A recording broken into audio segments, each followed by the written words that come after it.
Stop believing these period myths. Millions of people are handed a heavy, invisible rulebook.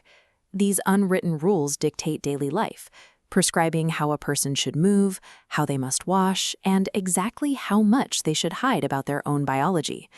While these rules are often presented as safety or hygiene requirements, they are almost exclusively built on ancient superstitions rather than biological facts.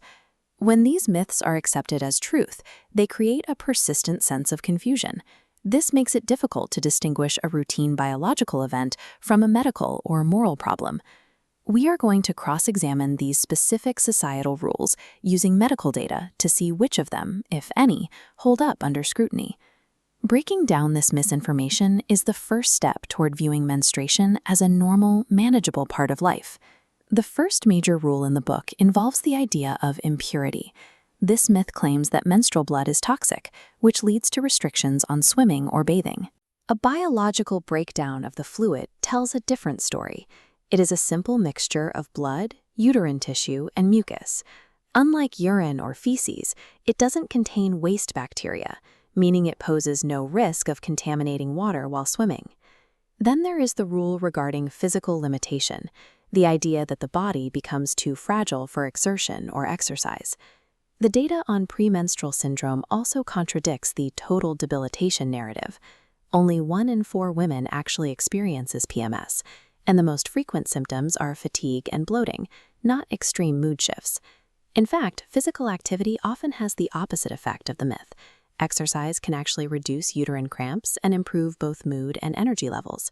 A typical cycle is actually quite flexible, ranging from 21 to 35 days, with bleeding usually lasting between 3 and 7 days. Labeling a standard biological shedding process as toxic or weakening creates an environment where a normal bodily function is treated as a source of shame or a reason to hesitate. The rulebook also contains strict myths regarding tampons and their perceived effect on virginity. Medically, virginity is defined by whether or not someone has been sexually active. It has nothing to do with the state of the hymen, which can be stretched or torn by something as simple as a tampon. Perhaps the most risky myth in the collection is the belief that it's impossible to get pregnant while on a period. This timeline shows why that's incorrect. Sperm can survive inside the reproductive tract for up to 10 days. For someone with a short 21-day cycle, this survival window overlaps with their next fertility window, making pregnancy possible even during a period. Understanding these mechanics also allows for better health management. For example, using birth control to skip periods is a safe medical practice that can even lower the risk of endometriosis. Relying on myths instead of these biological facts leaves people without the information they need to make clear decisions about their own bodies. When we look closely at the actual clinical data, the heavy, invisible rulebook simply falls apart and disappears.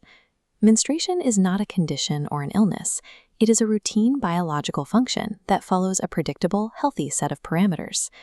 Replacing superstition with these facts helps remove the shame and confusion that often surround periods. This literacy provides the practical evidence needed to ignore restrictive social taboos and navigate daily life with confidence. By learning the actual reality of the human body, we can finally retire the myths and treat menstruation as just another part of being healthy.